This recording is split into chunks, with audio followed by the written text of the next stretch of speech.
like I think you kind of got me onto this experience, but like listening to albums in full and in order has changed my life. Mm-hmm. Like I'd never want to listen to music as a single anymore. Like I have this the experience is so good. Like I don't understand why I didn't get onto this like earlier.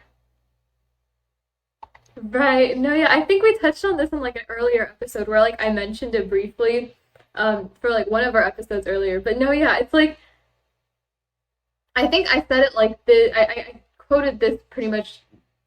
I'm going to quote myself pretty much directly as I said it during that episode itself, but I was mentioning it's like it's escapism in the same way a book is, where it's like you're just kind of transported to that world for like an hour or so, and I just think it's the coolest thing. And it's funny because I was also thinking like to older generations this probably sounds so like stupid because it's like a problem or not a problem, but it's like a thing that was created by streaming exclusively, right?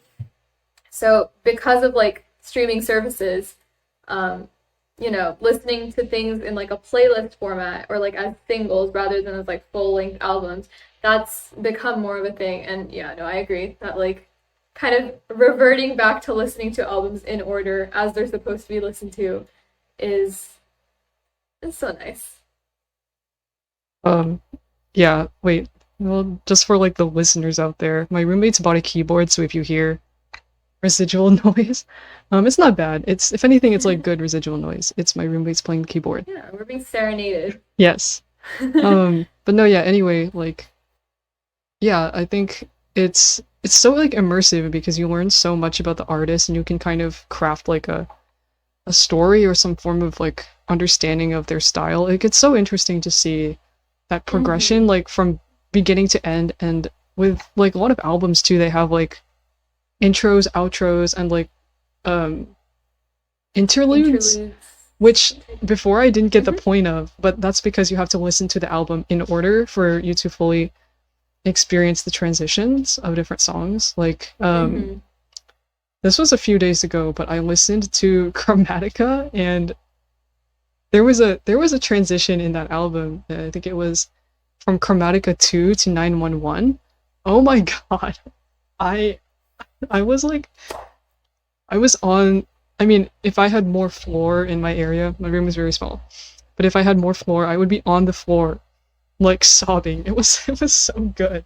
The It transition. was so good. If y'all haven't listened to it, one, go listen to it like in order. Two, it's like they blend into each other, if that makes sense. So like the end of Chromatica 2 is the beginning of 911, which was even when I first listened to it, I was like, oh my god, this is the coolest thing. Like,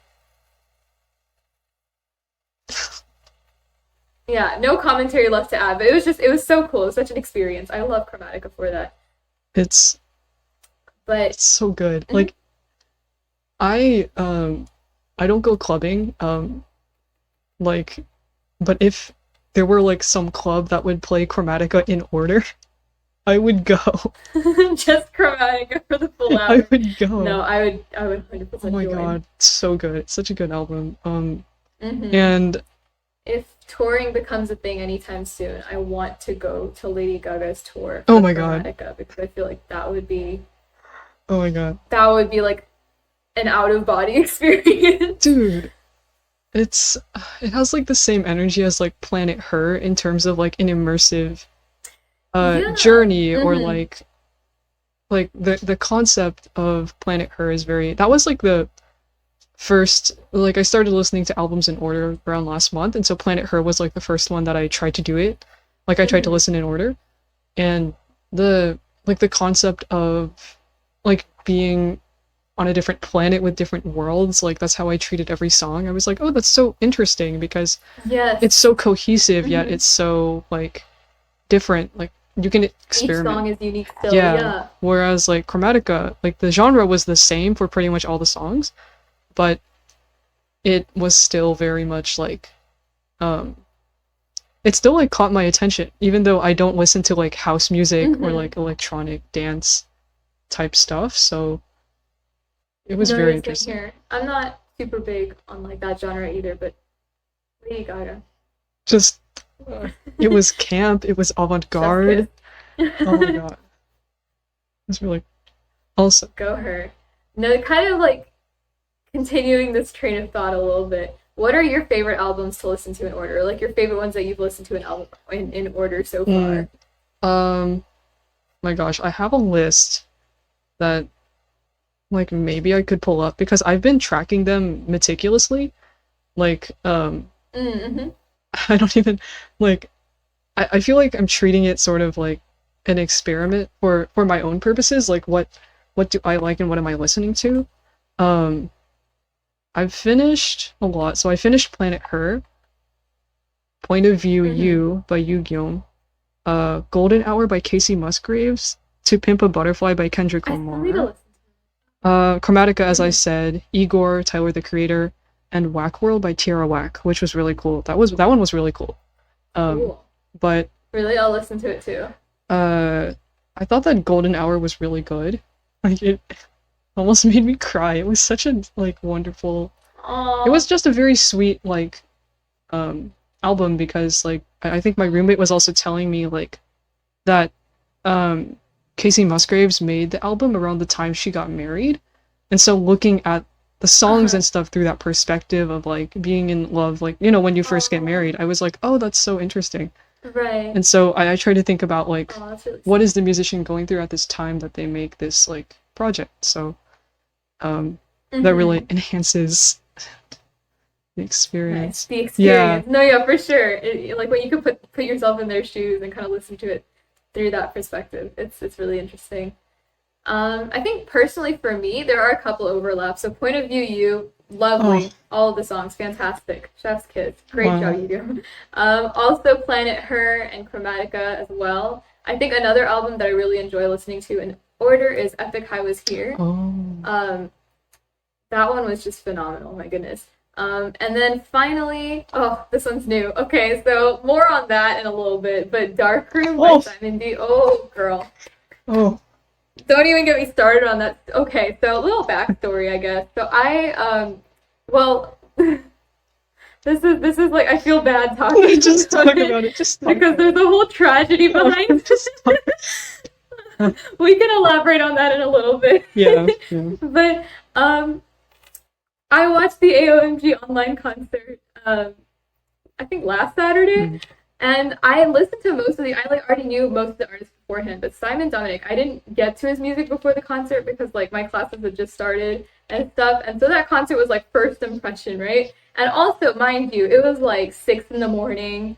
I was like super sleep deprived, like in my pajamas, watching from my laptop, just like hunched over, eye bag. You get the picture, Hmm. right?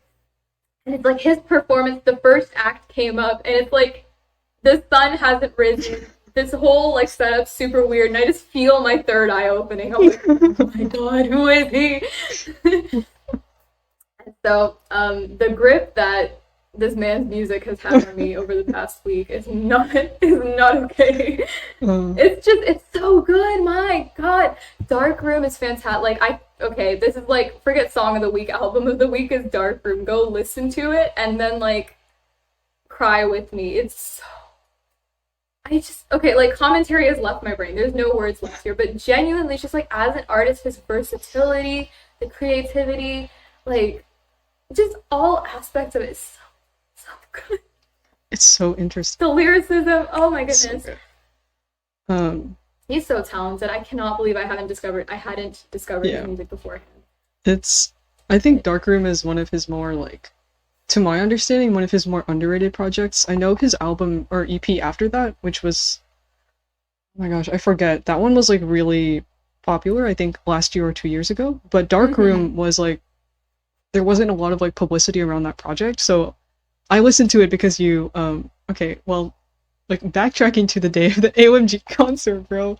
Then um okay, like full disclosure, it is legal to drink where I am here in Ontario. You have to be 19. So I went to a bar with my roommates. Like I didn't even I drank like a little bit, but I was mostly having water, like the free water that they had at the bar because I was like I don't like this. And I was out As very you late. should hydrate. Um my Mhm. neighbor invited us to go to a frat party, and I decided to go home. I was like, this is my cue to leave.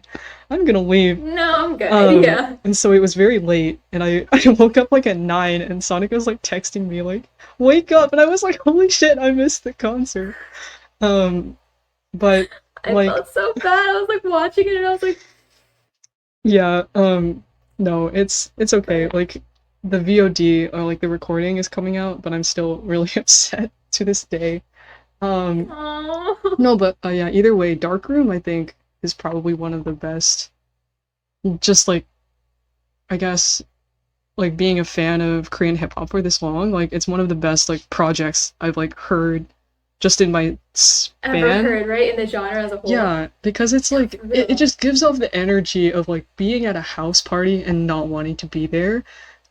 I was like, this Mm-hmm. is so like interesting. It's so like, introspective of like um if you know that that's the song that was really popular. It was Zico's Any Song, I think. Yeah. Uh-huh. Like that song was a lot. It was like the lyrics were a lot very like focused on like being somewhere and not wanting to be there. But like just put any song on. I'm Mm-hmm. just gonna be at this party like not caring about it or just being like kind of detached from it. And so the album gave off that kind of vibe where it's like I don't know, it's just very it was very interesting to listen to because it was like kind of hype at the beginning and then the middle was kind of sad and then the end was hype again. I was like, oh, Mm-hmm. so it's like a party like winding up and then winding down at the very end. That's how I thought about it.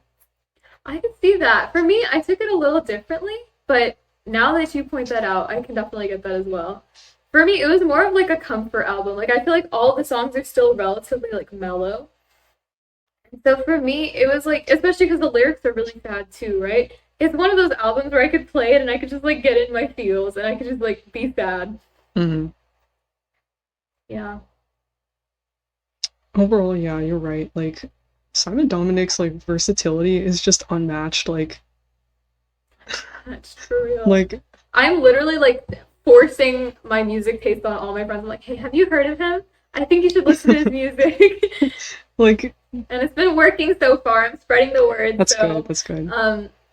Mr. Simon D, if you get any extra streams from my area, just know that this is my due. In the Dallas area, an influx of just like, huh, really random, but okay. Yeah. It's me. You're welcome. Yeah, like every now and then I guess within Korean hip hop you'll find those like types of introspective um like Hidden musicians. gems. Yeah, like I think I recommended an Mm-hmm. album to you. It's like it's kind of like that. It's kind of like Darkroom. Mm-hmm. I think I got halfway through listening to it, but I was like studying at the same Oh time, so I no, want to like sit down with it that's fine, that's again fine. and like absorb. Understandable. But yeah, But no, it was really good so yeah, far. that album just so good.